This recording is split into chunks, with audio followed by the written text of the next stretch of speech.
Meus irmãos, eu não sei se vocês lembram, mas na aula passada, uma, uma pergunta, ela ficou... Obrigado, Márcio. Uma pergunta, ela ficou na mesa. Alguém lembra? Alguma pessoa que estava presente aqui, ela fez uma pergunta a respeito de uma determinada passagem, e essa pergunta ela não foi respondida. E aí foi me dado a responsabilidade de trazer e comentar a respeito. Alguém lembra disso? O irmão Antônio Mata, ele comentou a respeito daquela situação da transfiguração. Vocês lembram? Não é pretensão minha dizer o que é certo, o que é errado, qual é a linha de pensamento que é a correta, mas eu quero colocar aqui para vocês alguns pensamentos, alguns estudos, algumas análises que foram feitas em cima desse acontecimento. Algumas pessoas, alguns estudiosos, eles dizem que nesse momento Deus, ele falou através da boca de Moisés e falou também através da boca de Elias. E aí algumas pessoas dizem que Moisés representa a lei. E outros dizem que Elias representa os profetas. E ambos, eles convergem na pessoa do Senhor Jesus. Isso é uma linha, tá, de pensamento. Alguns dizem isso. Outros dizem que existe uma similaridade muito grande entre esses três personagens. Como eu disse agora há pouco, o Senhor ele falou através da boca de Moisés, Elias e do Senhor Jesus. O Senhor Deus ele executou sinais e maravilhas através de Moisés, Elias e do Senhor Jesus. O Senhor Deus ele poupou a vida de Moisés, poupou a vida de Elias e em relação ao Senhor Jesus, no seu nascimento, o Senhor ele conduziu ele até o Egito, ou seja, de uma certa forma poupou naquele momento também. Essa é uma outra linha de pensamento. Mas também existe uma outra que diz que Moisés significa, esse acontecimento, ele faz uma alusão ao futuro da igreja. De que forma? Moisés representando aqueles que morreram e na volta do Senhor Jesus, eles serão ressuscitados. E outros dizem que Elias, ao contrário, não morreu, mas ele vai ser arrebatado, né? vai ter seu corpo glorificado. Essa é uma outra linha de raciocínio. O que eu quero dizer, seja o que for, nós vamos saber o que realmente aconteceu. Uma coisa é certa, na eternidade, nós vamos saber. E aí, quando eu me deparo com esses tipos de questionamento, eu preciso perguntar algumas coisas para mim. Esse assunto, ele vai afetar a questão da minha salvação? Ele vai aumentar ou diminuir a minha fé em relação à palavra de Deus? Ele vai prejudicar o crescimento saudável da igreja de Deus? Então, quando eu faço essas perguntas para mim, se a resposta for não, eu descarto. João, fala para nós aquele tripé da base, né, da teologia, por favor. Bom dia, irmãos. Esse tripé que o Leno fala, vocês vão ver escrito lá no fim da primeira apostila, e foi até deixado, que diz assim: nas questões essenciais, unidade. Nas questões não essenciais, liberdade. E em todas as outras, a caridade. O que isso quer dizer? Eu vou usar o exemplo do que o Leno deu. A questão de Moisés e Elias não é uma questão essencial. Ela é uma questão não essencial. Não é uma questão principal, como, por exemplo, aquilo que a gente vê escrito em Efésios 2:8. Pela graça sois salvos mediante a fé. E isso não vem de vós, é dom de Deus. Isso está claramente posto ali. Isso é uma questão essencial. Nessas questões essenciais, não se muda a interpretação, não se busca fazer qualquer tipo de ginástica. Tem que ter unidade entre quem estuda, quem prega. Nas questões não essenciais, que são essas que o Leno falou, e tantas outras que eu já vi, ceia uma vez por mês, ceia uma vez por ano, ceia todo domingo. O importante é ter. Né? Nessas questões, há uma liberdade de interpretação. E no que sobrar dessas duas, seja essenciais ou não essenciais, vai que apareça alguma outra coisa que nem é não essencial, não é essencial, nisso a gente trata com amor, sem briga. Então, é isso que é o tripé, tá bom? Obrigado, João. Bom, dito isso, então nós vamos partir para a nossa planilha. Nós vamos falar a respeito do Novo Testamento, história do Novo Testamento. Dá licença. A gente vai pegar, irmãos, mais ou menos, tá? Eu vou dar para os irmãos uma macrovisão dessa parte aqui, dessa parte e dessa parte. São impérios. São impérios. Império Medo-Persa, Império Grego, Império Romano.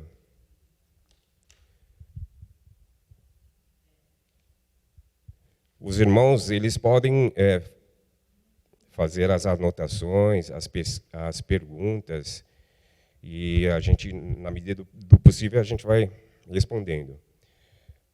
Quais foram as principais fontes que eu utilizei para trazer as informações, irmãos? Flávio Joséfo, que é um historiador judeu, tá? Alguns livros apócrifos, a gente vai falar ainda sobre isso, de alguma forma. Fontes de alguns estudiosos e pesquisadores. A gente vai falar sobre o Novo Testamento, mas você está me mostrando algo de Daniel. Como eu disse no início, eu vou dar uma visão macro do que Deus, pela sua livre vontade, livre e soberana vontade, Ele fez com que acontecesse ou permitiu que acontecesse, para que a gente possa entrar no Novo Testamento. Para vocês terem uma ideia, essa revelação de Deus, ela consta lá em Daniel, capítulo 2, a partir do versículo 31, e, segundo alguns estudiosos, esse livro foi escrito aproximadamente entre 605 a 530 a.C. Por quê? Porque precisa fazer o cálculo cronológico ou dos babilônicos ou do povo judeu. Então, é por isso que eu coloco essa data, 605 a 530 a.C. Tá? E aí, o que acontece? Deus falando para um homem, um servo, coisas que acontecerão lá para frente, 605 anos à frente. Tá? O Império Persa. Vamos falar alguma coisa a respeito do Império Persa. Esse império, pode passar, por favor. O período desse império, 538 a.C. Ciro, Pérsia, ele controla o Oriente Médio, mas ele permite a volta dos judeus do exílio ou cativeiro, Pérsia. Aí a referência é essa daí. Tá? Eu estou colocando para os irmãos alguns acontecimentos. Tá? 470 a.C., Esther atinge proeminência no Palácio do Rei, conforme essa referência. 456 a.C., Esdras. E 433, Neemias. Os irmãos lembram cronologicamente quais são os dois últimos livros da Bíblia? O pastor ele comentou aqui na primeira aula. Quem lembra? Cronologicamente falando, quais são os dois últimos livros da Bíblia? Esdras e Neemias. Cronologicamente, tá? A gente sabe que na nossa Bíblia, o último livro do Último Testamento, né? Desculpa, eu acho que eu não fiz essa, não fiz essa. O último livro do Antigo Testamento é Malaquias, mas cronologicamente falando, o último livro do Antigo Testamento é Esdras e Neemias. Exatamente. Pode passar o slide, por favor. O Antigo Testamento ele se encerra ainda com o Império Persa no poder, mas esse império ele já está se declinando. Ele se declina por volta de 331 a.C. E eles foram dominados pelos gregos. Tá? Os irmãos vão perceber que algumas coisas eu vou comentar aqui não está no PowerPoint, mas eu vou disponibilizar no grupo. Tá? Aí vocês têm todas as informações que eu estou passando aí. Eu vou falar a respeito de alguns reis persas. Por exemplo, um deles, Ciro, o Grande, ele reinou de 558 a 530. Vocês lembram-se, quando na aula da história do Antigo Testamento foi dito a respeito de Ciro pelo pastor? É esse Ciro aí, ó. Tá. Irmão Oswaldo, está com a Bíblia aí? Por favor, irmão, poderia abrir em Isaías, capítulo 45. Isaías 45, versículo 1 até o 4. Por favor.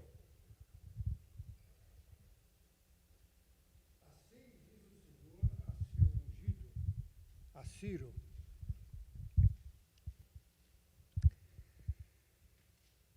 Assim diz o Senhor ao seu ungido, a Ciro, a quem tomo pela sua mão direita, para bater as nações diante da sua face, eu soltarei os lombos dos reis, para abrir diante deles as portas, e as portas não se fecharão. Eu irei diante de ti e endireitarei os caminhos tortos. Quebrarei as portas de bronze e despedaçarei os ferrolhos de ferro.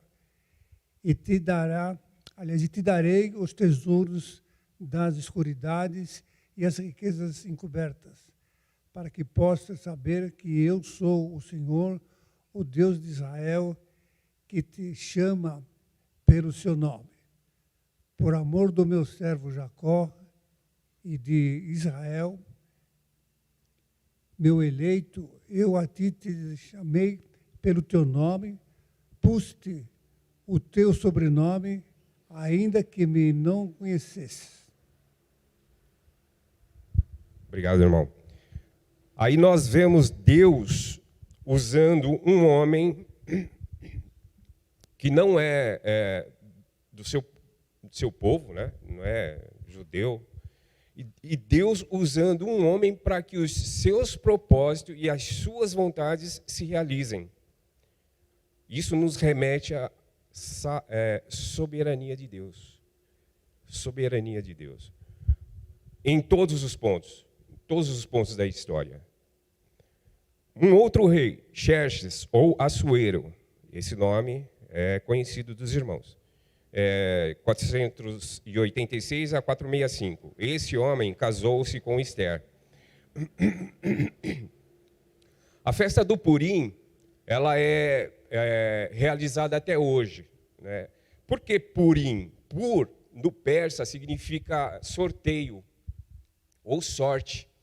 E era dessa forma que Amã, ele ditava o futuro dos escravos, né? Dos povos que eles dominavam. Então, Pur é sorte ou sorteio. Ela ainda é realizada hoje em Israel. Artaxerxes, 465 a 425. Esse homem foi extremamente bondoso para com os judeus. E Dário III, 335 a 332. Sobre o governo desse rei, o Império Persa caiu. Tá?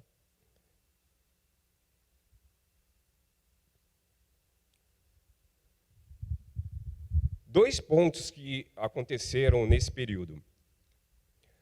Os judeus, eles passaram do hebraico para o aramaico. Por quê? Porque os irmãos sabem que o povo hebreu, eles ficaram cativeiros em Babilônia, na Pérsia, e eles foram escravos, né, dominados pelos gregos. Então, nesse período da Pérsia e da Babilônia, eles ficaram distantes de Israel, né? E houve vamos colocar dessa forma, uma adaptação do idioma hebraico para o idioma aramaico. Por quê? Porque eles estavam inseridos em uma outra cultura. Então, sutilmente, eles foram perdendo, né, o domínio do próprio idioma. Mas é o que aconteceu. Aí surge o aramaico. O pastor, na aula, ele comentou que o povo judeu, eles não sabiam ler, né? Eles falavam o aramaico, mas a grande parte da população não sabia ler, 90% provavelmente da população não sabia ler.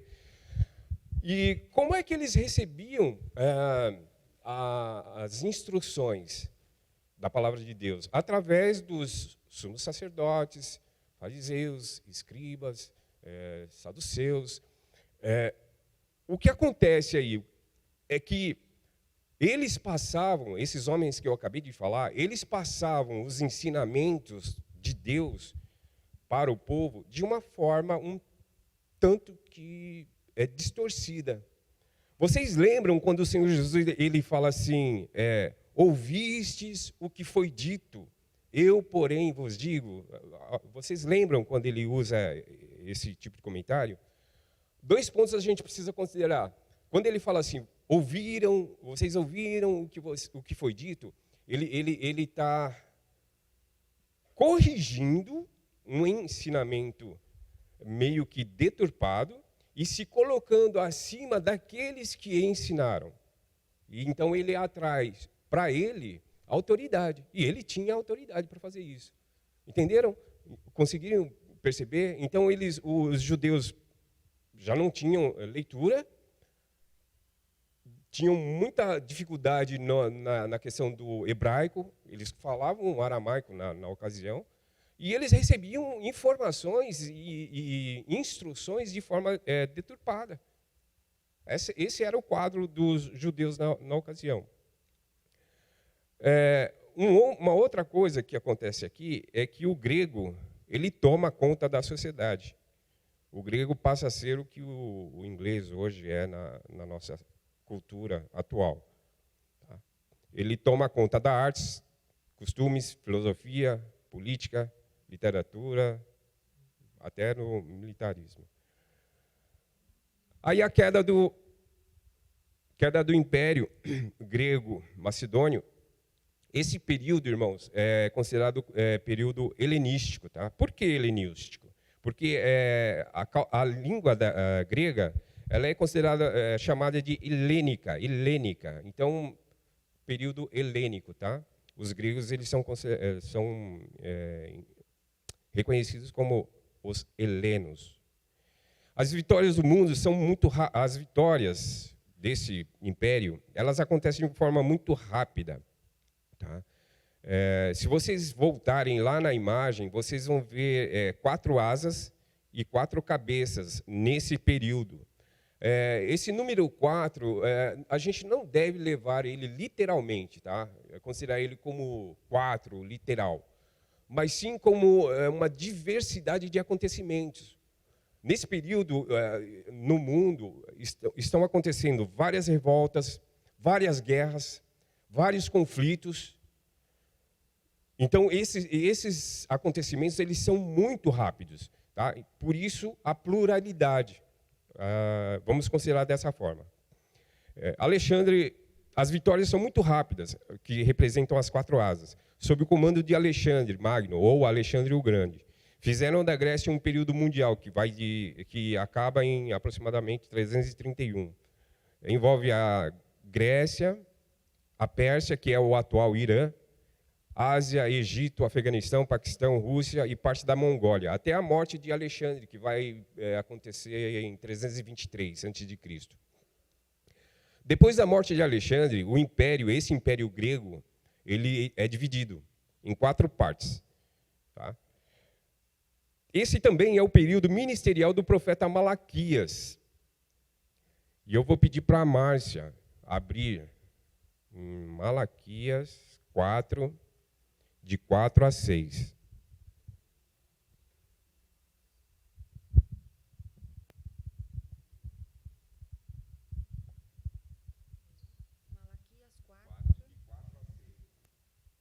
Lembrai-vos da lei de Moisés, meu servo, a qual lhe mandei em Horebe, para todo Israel, a qual são os estatutos e juízos. Eis que eu vos envio o profeta Elias, antes que venha o dia grande e terrível do Senhor, e converterá o coração dos pais aos filhos e o coração dos filhos a seus pais, para que eu não venha e fira a terra com maldição. Obrigado. Uma profecia lá em Malaquias, o último livro da Bíblia. Tá? Essa profecia, ela se cumpre em Mateus. Eu vou levar o microfone lá para o irmão Antônio, para ele dizer para nós o cumprimento dessa profecia. Mateus 11, 10 ao 14. Este é aquele a respeito de quem está escrito: enviarei o meu mensageiro à tua frente. Ele preparará o teu caminho diante de ti. Digo-lhes a verdade: entre os nascidos de mulher não surgiu ninguém maior do que João Batista. Todavia, o menor do reino dos céus é maior do que ele. Desde os dias de João Batista até agora, o reino dos céus é tomado à força, e os que usam de força se apoderam dele. Pois todos os profetas e a lei profetizaram até João. E se vocês quiserem aceitar, este é o Elias que havia de vir. Aquele que tem ouvidos, ouça. A que possa comparar essa geração?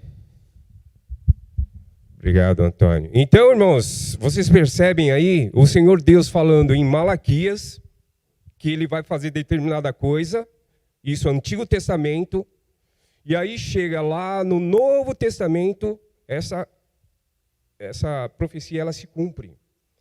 De novo, soberania de Deus, Deus governando tudo e todos.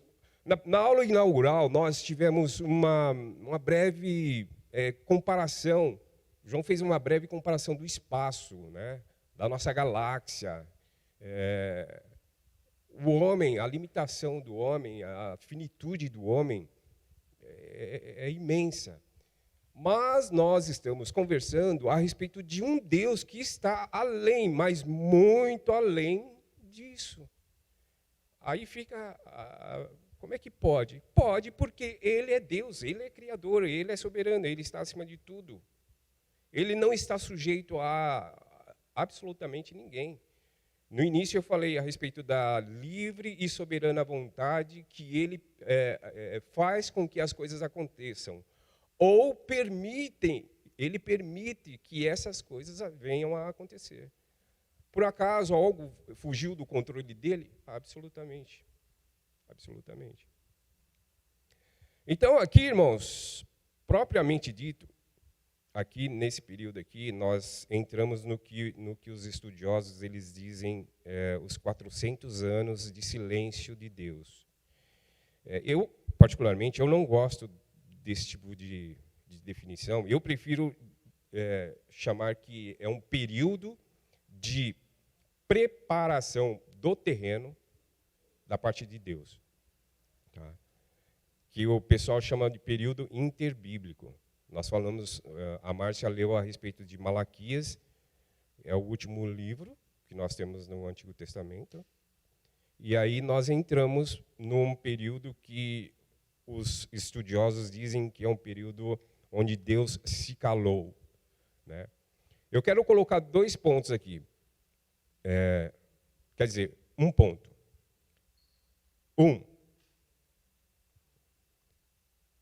Na verdade, são 4. Eu coloquei 1.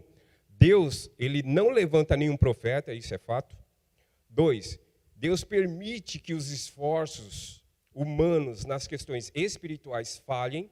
3. Que a filosofia desmoronasse. 4. Que a imoralidade religiosa e a corrupção aumentassem.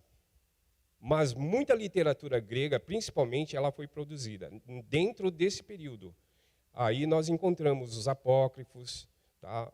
E os pseudo-epígrafos. Tá? Que apócrifos, irmãos? Do grego,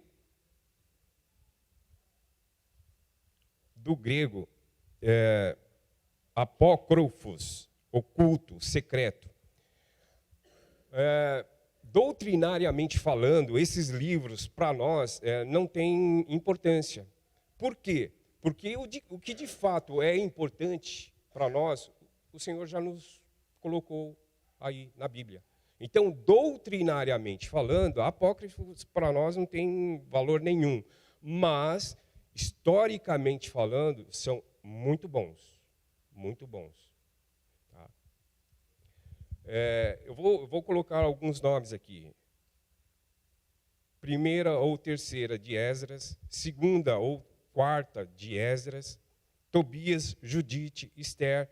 Se vocês pegarem a Bíblia de vocês, vocês vão ver que o livro de Esther contém 10 capítulos.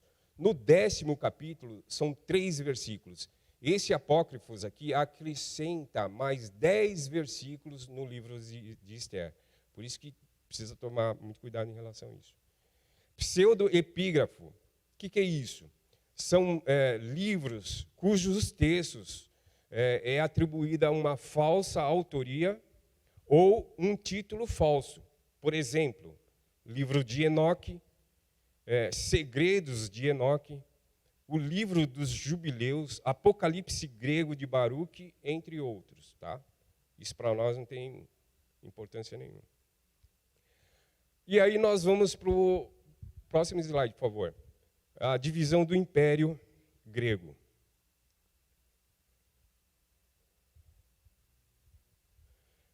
Aí nós temos alguns generais. De quem? Quem era o comandante do Império Grego? Alexandre.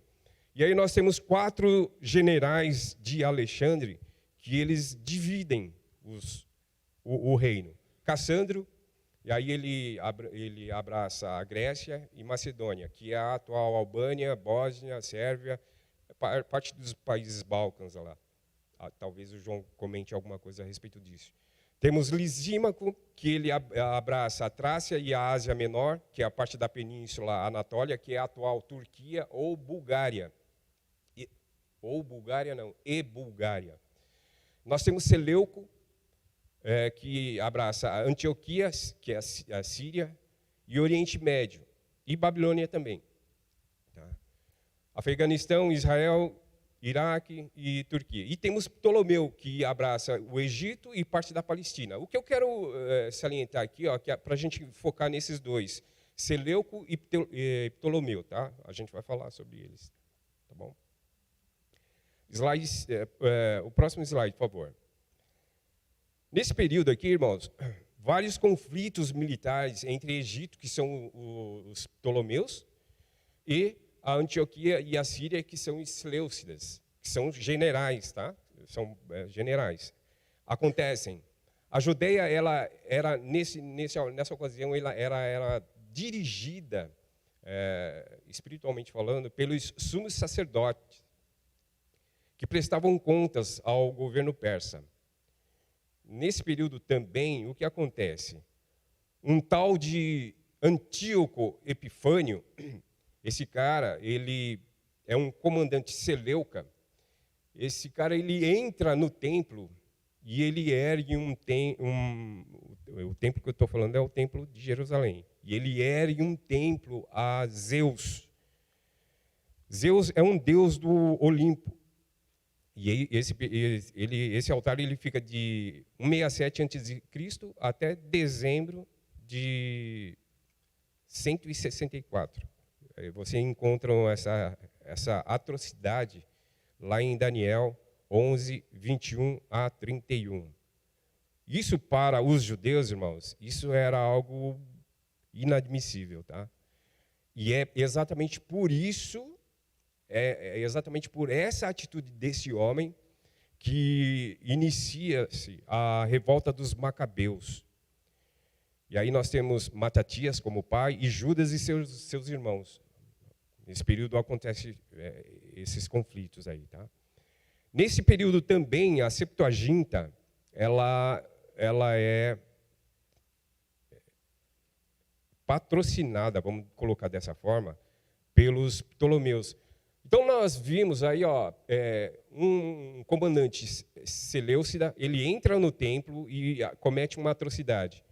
Por outro lado, um comandante dos Ptolomeus, ou um grupo de comandantes, né, eles patrocinam a Septuaginta. O que é a Septuaginta? Está aí? Olha lá. É a tradução do hebraico para o grego. Voltando aqui novamente, na época, o idioma grego ele estava dominando a região. Tá? Próximo slide. Algumas consequências dessa revolta dos Macabeus. Eles restauraram a nação da decadência política e religiosa. Eles criaram um espírito nacionalista que uniu e suscitou o amor pela nação. Deu um novo impulso ao judaísmo, um novo zelo pela lei, esperança messiânica. Intensificou o desenvolvimento dos movimentos que se tornaram os fariseus, os saduceus e zelotes. Presta atenção aqui, ó. Tem alguma coisa a ver, tá? Nesse período também, os judeus eles tiveram uma relativa liberdade até a chegada dos romanos. Próximo slide, por favor.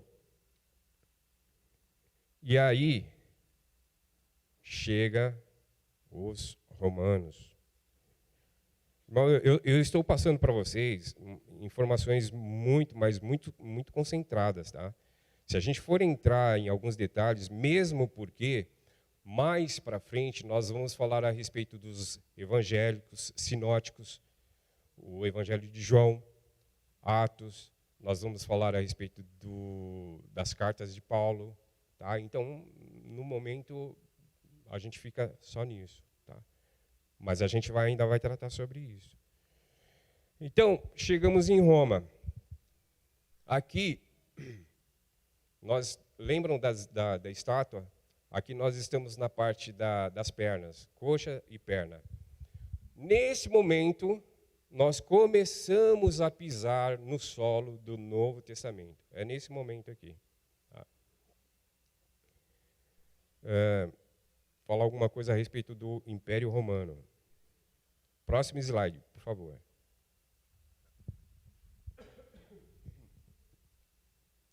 Então, a partir do final do século II a.C., Augusto, que é um dos imperadores, ele inicia a transição de república para império. O que é isso? Vários conflitos começam a acontecer, não somente na região ali da Itália, mas em locais que são divisas. E isso vai se expandindo. Tá? Isso começa a se expandir. Existe um comentário que foi achado lá em Qumran. Lembram? O pastor comentou a respeito das cavernas de Qumran no domingo, na lição anterior. Existe um comentário achado nessas cavernas que é referente a Abacuque. Porém, os judeus, quando eles, da dominação romana, eles fazem uma ligação.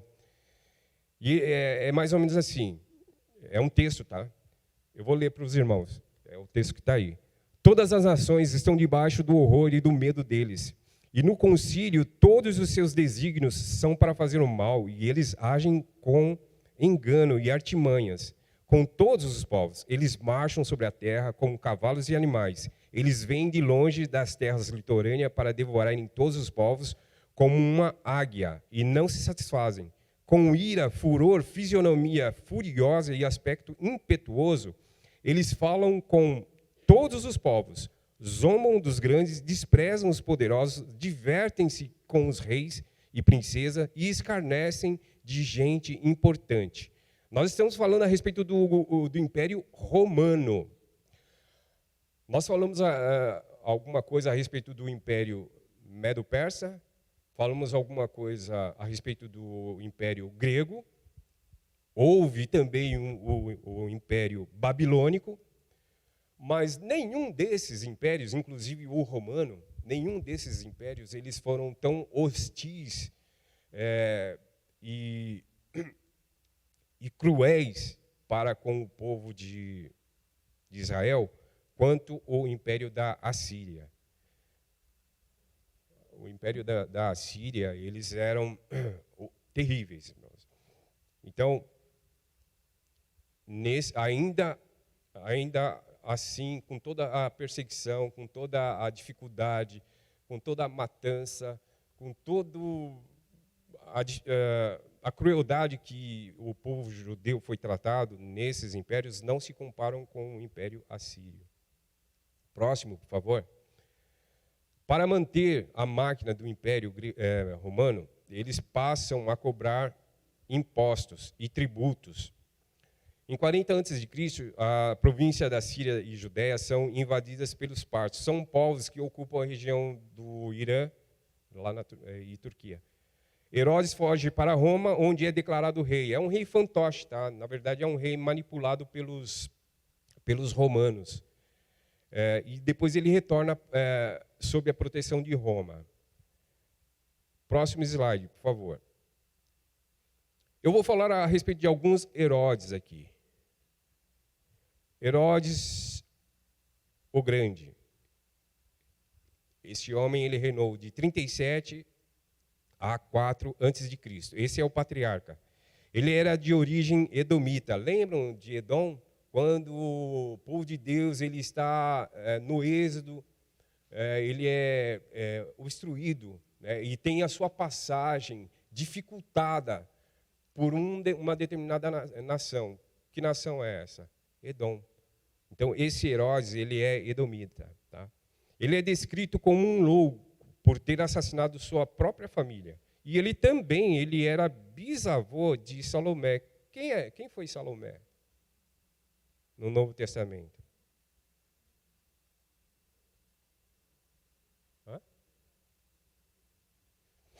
Salomé foi aquela personagem que dança perante o rei. Isso. Pode falar. Isso. É esse Herodes aí. Desculpa, é essa Salomé, essa pessoa aí. É esse camarada que vocês estão vendo aí. O próximo slide. Aí nós temos Herodes Arquelau.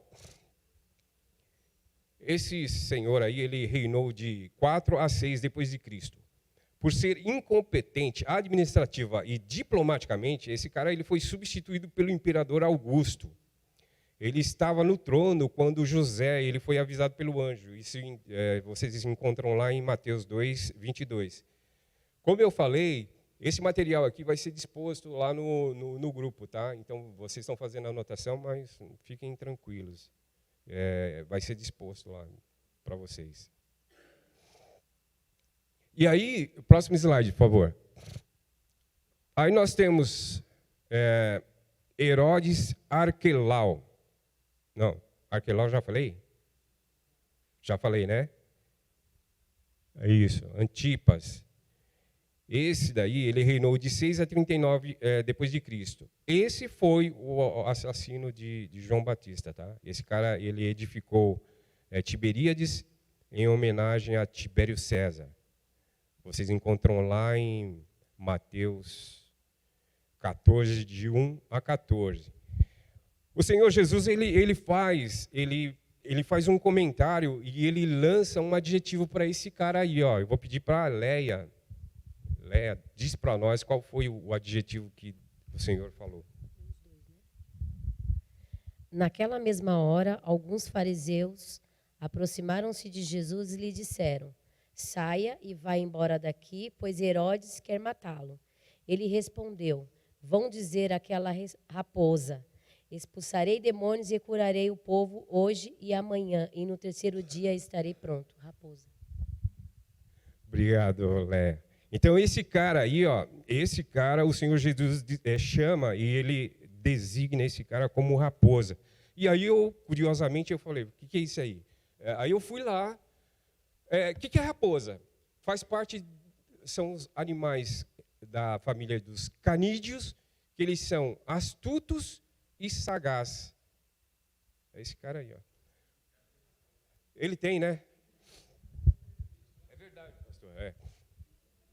E aí a gente pensa o seguinte, irmãos, o Senhor Jesus, falando a respeito de um governante que era autoridade, fala para aquela raposa que isso e isso. Na terça-feira, nós tivemos aqui o culto e onde foi enfatizado a questão da ira do Senhor. E quando falamos a respeito de ira do Senhor, de forma alguma nós podemos e devemos separar a justiça. Então, ira de Deus está ligado diretamente à justiça de Deus. E aí vamos fazer um paralelo da vida desse tal aí e um paralelo da vida do Senhor Jesus. O Senhor, ele tem ou não tem autoridade para falar sobre isso? Sobre esse cara. Então, vamos trazer hoje em dia para nós, tá? Como foi dito na terça-feira, nós estudamos aqui na terça-feira, e também na EBD nós estamos estudando a respeito de o crente e a autoridade, o crente e a política, o crente e as mídias sociais, o crente e a questão natureza. Como é o papel do crente diante dessas questões? Como eu devo me comportar? Voltando aqui à questão da autoridade, muitas vezes é lançado para a igreja um alerta como, ó, não julgue, não julgue, não julgue, não julgue. Será que é assim mesmo? Será que as coisas estão acontecendo, mas eu não posso julgar? Será? Eu poderia falar aqui, mas eu não vou comentar. Então, nós precisamos perceber, se posicionar biblicamente. Inclusive, eu costumo falar, existe uma frase, desculpe o termo, tá? Desculpem o termo. Existe uma frase imbecil que diz o seguinte, ser politicamente correto. Isso não existe. Nós devemos ser biblicamente autênticos. É isso que importa. Vamos dar sequência. O próximo slide, por favor. E tem esse tal aí, Herodes Agripa. Ele reinou de 37 a 44 depois de Cristo. Esse cara, ele condenou o apóstolo Tiago à morte e colocou Pedro na prisão. Lá em Atos 12 vocês vão enxergar isso, tá? Esse homem aí, ele governou durante o período dos apóstolos, ok? Próximo slide. No ano 6 depois de Cristo, Quirino, governador da Síria, ele chega na Judéia para impor tributação, gerando novamente revolta entre os judeus. Os irmãos perceberam que essa região é uma região extremamente volátil, é uma região onde tem um índice muito grande de conflitos, de perseguição, de discórdia, de mortes, assassinatos. Eu quero abrir um parênteses aqui. Alguns estudiosos, eles comentam que grande parte dos impérios, eles ruíram, mas eles não ruíram do exterior para o interior. Ao contrário, eles ruíram do interior para o exterior. O que eles querem dizer com isso? É que no núcleo desses impérios havia cobiça, sede de poder, um querendo derrubar, puxar o tapete do outro, querendo assumir a posição do outro. Existia muita perseguição, mortes, assassinatos, até entre famílias, entre as famílias. E o que eu quero dizer com isso? Que isso tem a ver com a igreja. Nós falamos de império, e aí, império, a gente vê a cultura política e civil, né? E militar também. Então, militarmente falando, esses homens, eles tinham agrupamentos, soldados, generais, hierarquicamente falando, seus oficiais. E Paulo, ele fala em Efésios a respeito de...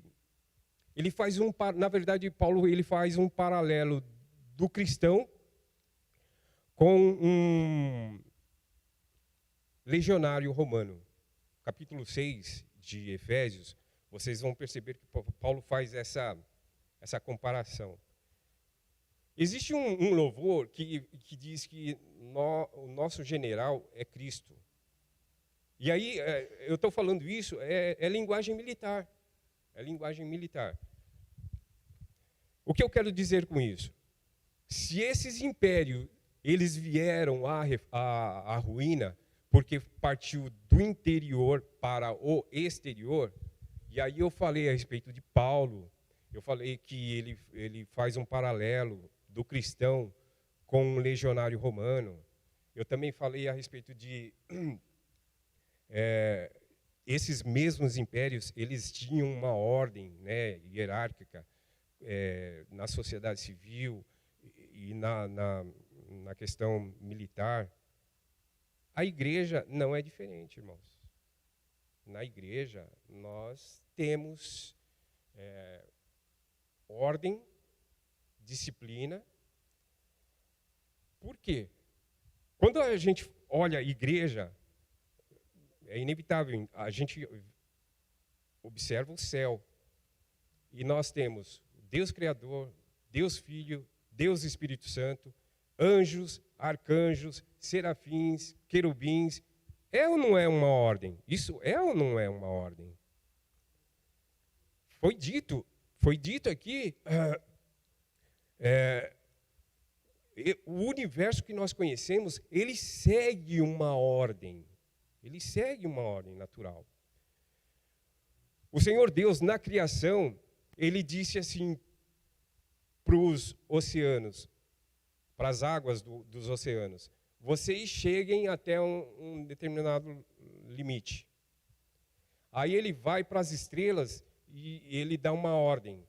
E ele vai para a lua e para o sol, ele dá uma ordem. E hoje, exatamente hoje, eles continuam seguindo essa ordem de Deus.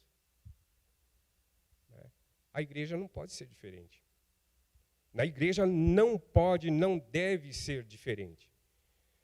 E aí, eu pensando nisso, eu falei assim, eu cheguei, nesse pensamento, de toda a criação, a única, irmãos, a única que insiste em desobedecer Deus, quem é? É o homem. Por falta de ordem, de disciplina, de organização, o que nós temos visto, lido e ouvido em relação a algumas igrejas que estão aí. Escândalos, racha, divisão. Quando chega no ponto máximo, coisa que não deveria acontecer de forma alguma, a igreja vai e fecha a porta. Então, por falta de ordem, de disciplina, é que tem acontecido isso. Fecha parênteses. Para nossa reflexão, tá? Precisamos refletir a respeito da situação da igreja hoje em dia. Irmãos, dê uma olhada no mundo. Dê uma olhada no mundo. O que nós vamos encontrar no mundo hoje? Alguém, por favor, me diga qual é a região no mundo em que nós não encontraremos conflito. Alguém pode me dizer? Tem uma região em tal local, lá eles vivem absolutamente tranquilo. Não existe, irmãos. Não existe. O mundo, quando eu falo mundo, eu estou me referindo a pessoas, tá? Pessoas, governos. O mundo está em queda vertiginosa. E aí, foi comentado aqui na terça-feira, quando o pastor Lê comentou a respeito dessa situação, né? A ira de Deus, a justiça de Deus. Deus está irado, sim, ele está irado. Mas por que essa ira ela ainda não se manifestou? Vai se manifestar no tempo dele. É no tempo dele. E aí foi colocado aqui, de uma forma muito interessante, que pelo fato do mundo estar em queda, deveria ter alguém para falar assim: ei, vocês estão errados. Vocês estão pegando o caminho errado. Vocês estão agindo errado. Quem é esse alguém, irmãos? É a igreja. É a igreja. É por isso que nós nos reunimos domingo após domingo, os encontros de oração, os encontros de estudos. E por falar nisso, a igreja, ela tem sua porta aberta todos os domingos aqui. Todos os domingos. E eu comentei agora há pouco atrás que eu, por ser um cidadão cristão e também faço parte de uma nação, eu tenho direitos e deveres. Tá? Como pai, como avô, como tio, eu, por ser cristão, eu tenho dever de trazer os meus filhos, meus netos, meus sobrinhos para a igreja, para a IBD. Porque senão eu não tenho base para confrontar o mundo, porque eles estão caindo. Vocês estão caindo. Mas por que eu estou caindo? Não sei, eu só sei que vocês estão caindo. Não, vocês estão caindo por causa disso e disso. Se reposicionem, arrependam-se. João Batista falava sobre isso. O próprio Senhor Jesus alertou tantas vezes. Nós temos os profetas que muitas vezes alertaram a igreja, o povo de Deus. É papel nosso, é papel meu e seu. Não posso, de forma alguma, jogar sobre essa responsabilidade sobre os líderes da igreja, aqueles que estão conduzindo a igreja. Não é papel deles. O papel deles é orientar, passar informação. O posicionamento é individual. A igreja, apesar de ser coletiva, ela é individual. Quando o João sai daqui, ou quando a irmã sai daqui, a irmã faz parte da Igreja Batista Filadélfia de Água Rasa. A irmã ela é identificada como uma cidadã do céu, assim como qualquer um aqui. É simples. Onde eu estou? Vamos falar a respeito de algumas...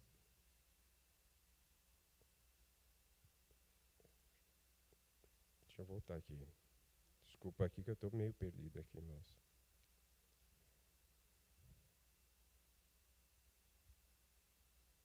Só um momento.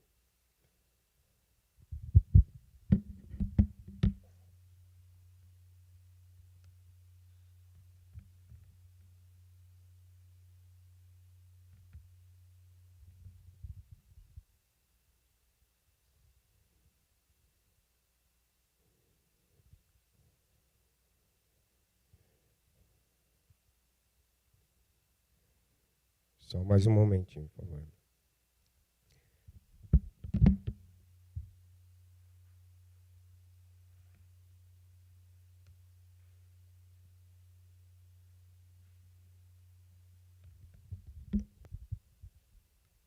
Ok.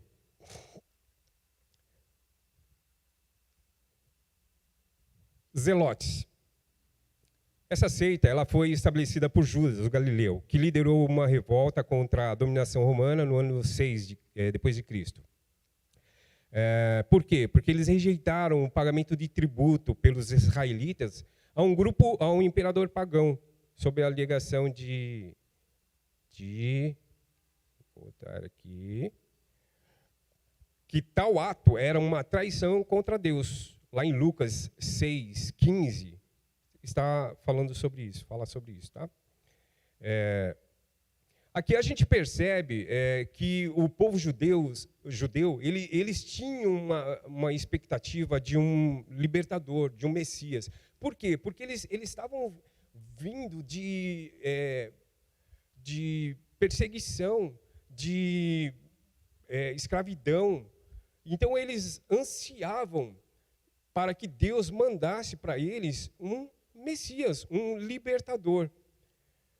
Vamos falar a respeito de algumas escolas filosóficas, e eu vou pedir para o Luiz abrir em Colossenses 2:8 e para a Luciana abrir em 1 Timóteo 6:20.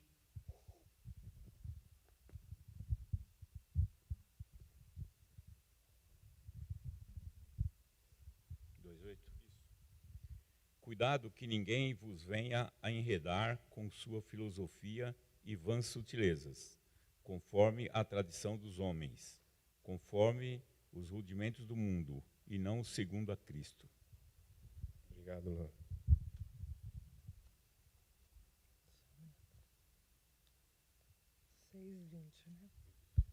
E tu, ó Timóteo, guarda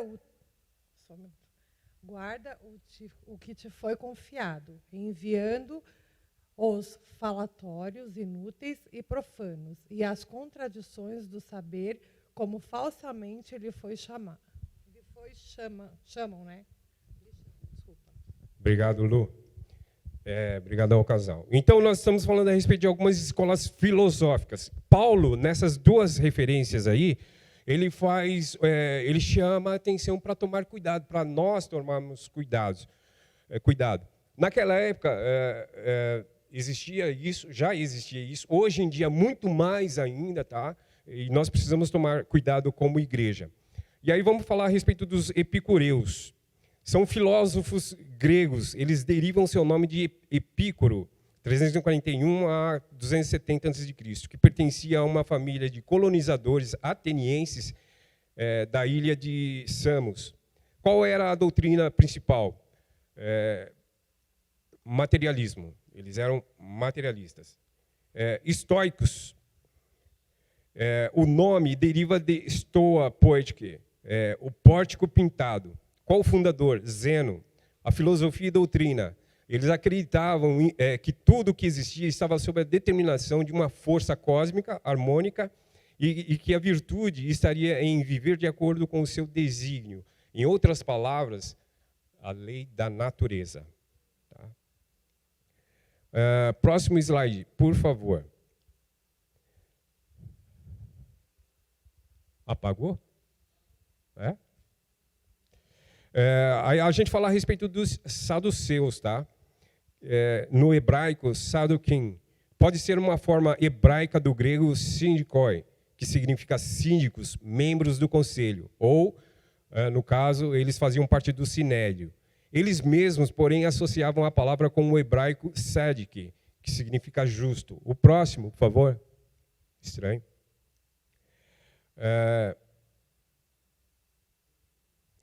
Saduceus. De uma perspectiva teológica, eles divergiam dos fariseus na rejeição da tradição e na adesão exclusivamente da lei escrita dos saduceus. Eles se consideravam os crentes da velha guarda e rejeitavam a doutrina da ressurreição física e da atribuição de recompensas e castigos num julgamento pós-morte. Desempenharam um importante papel política e religioso em Israel, aceitavam somente as leis escritas e rejeitavam os preceitos orais. Eles negavam a ressurreição, lá em Atos 23:8 fala sobre isso, e eles não criam na existência de anjos ou demônios. Tá? Próximo slide, 17.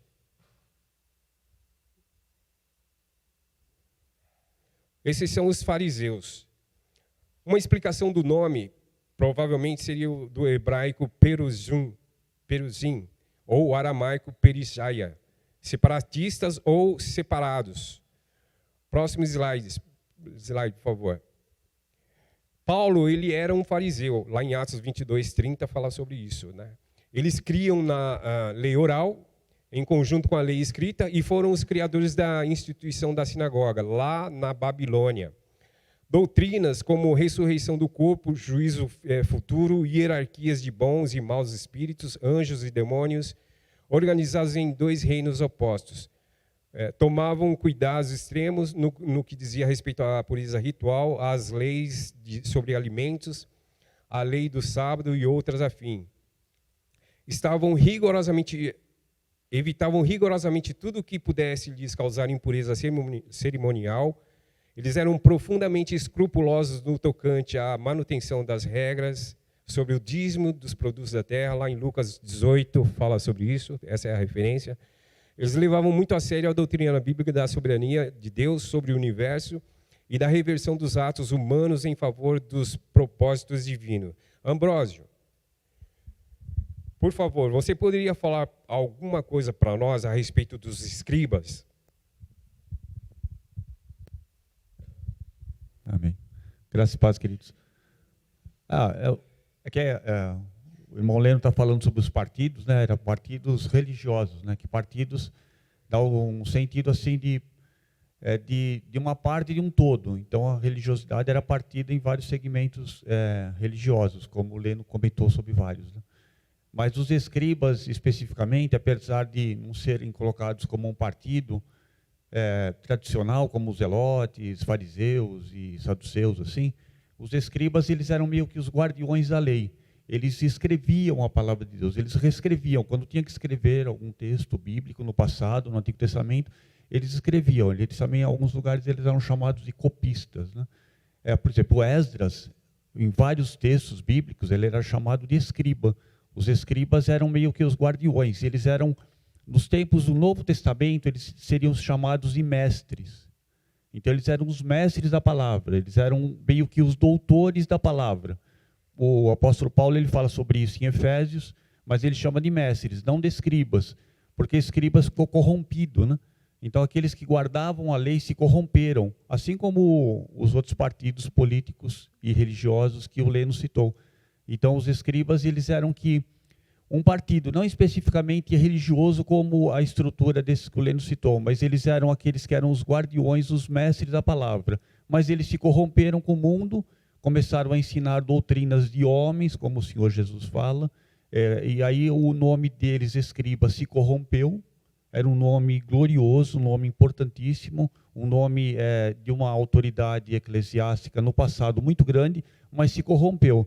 Aí no Novo Testamento, meio que o nome deles, de escribas, foi sucumbido pela corrosão doutrinária, e aí usou-se, e até hoje a igreja usa, mestres e doutores. Né? Aí o apóstolo Paulo ele cita, né, que toda a igreja tem que ter mestres e doutores na palavra, não escribas como no passado, já que esse nome ficou corrompido, né? Porque o importante não é exatamente o título, né, mas é o ofício. Então, o ofício ele continua o mesmo, ser mestre, ser doutor, né? Mas de forma correta, não incorreta, como eram os escribas, especialmente nos dias de Jesus, que Jesus ele os condenava, e foi bem forte quando Jesus falava sobre eles, e falava, ai dos escribas, várias vezes. Né? Então, esses escribas eram esses. Obrigado, irmão Ambrosio. Em paralelo aos escribas, aí nós temos no próximo slide, que fala sobre os essênios. Quem são esses homens? No grego, essenoi, ou essaioi. Como que é? Essaioi. Talvez venha do aramaico, asen. Trata-se de uma comunidade religiosa judaica que floresceu entre o século I a.C. e o século I depois de Cristo. O Novo Dicionário da Bíblia afirma a terceira das filosofias ou escolas de pensamento judaicas, enumeradas por Joséfo, os essênios. Provavelmente os essênios nasceram dos assideus, que é um povo do período macabeu. Eram homens retos que, pressionados pela perseguição helenista dos gregos, tá? Eles refugiaram-se no deserto. No princípio, eram grupos isolados, sem qualquer organização, nem política, nem religiosa. Próximo slide, por favor. Os principais pontos de vida da comunidade são: 1, mesa em comum, todos comem juntos e comem a mesma coisa. 2, bolsa comum, o que é de um é de todos, e o que é de todos é de um. 3, vida cultural ascética. O que é ascetismo, irmão? São certas práticas visando o desenvolvimento espiritual. Eles concebiam a função da comunidade em geral. É concebida em função da comunidade em geral. Tá? É o crescimento de todos. Dentro da comunidade, os membros se dividiam em filhos de Arão, que eram os sacerdotes, e os filhos de Israel, que eram os leigos. Os leigos se dividiam em grupos de 1.000, de 100, de 50 e de 10. Lembra o que nós estamos planejando como igreja, a questão de células, tá, em casa. Tá? Isso faz parte do crescimento da igreja também. Não se casavam. Filo, quem é Filo? É um filósofo judeu helenista. Ele diz o seguinte: repelem o matrimônio praticando a continência perfeita, porque o consideram como obstáculo mais grave à concordância. Logo, não tomam mulher, porque a mulher sempre se procura a si mesma, é inclinada demais ao ciúme e se aplica em seduzir os costumes dos homens. Irmãos, não sou eu quem estou falando, é Filo, tá? Viu lá? Tá. O próximo slide, por favor. Do ponto de vista doutrinário, eles consideravam-se servos de Deus e não imolavam animais. Viviam nas aldeias, fugindo da vida contaminada dos grandes centros. Não se preocupavam em ajuntar tesouros, não fabricavam arco, flecha, espadas, lança, nem os possuíam. Eles não se interessavam pelo comércio. Todos são livres. Não havia escravo entre eles. Quanto à filosofia, eles desprezavam a lógica e seus termos rebuscados. Eram monoteístas convictos. Eles aplicavam-se com entusiasmo à prática da moral, guardavam o 7º dia com zelo e trabalhos dedicados a Deus. Próximo slide. Aqui, então, nós falamos a respeito de algumas filosofias, algumas funções. E aí, nós acabamos. Aí chegamos como eu disse, nós já estávamos no Novo Testamento. E aí, irmãos, aí a gente chega nesses períodos aí, ó. A igreja pós-apostólica, os pais da igreja, aqui, ó, aqui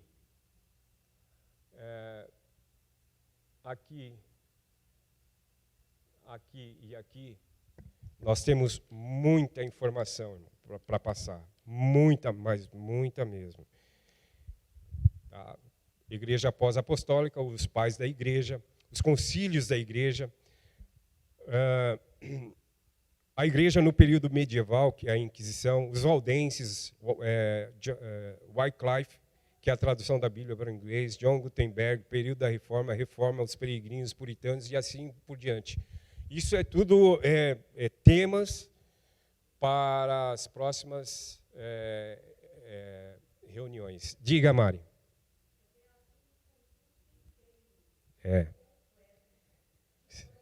Isso. Nós temos, se formos estudar a fundo, irmãos, se formos estudar a fundo alguns desses pontos aí, nós vamos levar tranquilamente anos aí, tá? Mas o intuito nosso não é isso, pastor, é passar uma visão muito superficial, como eu disse desde o início, uma visão macro do que aconteceu durante o período. Eu quero, irmão, por favor.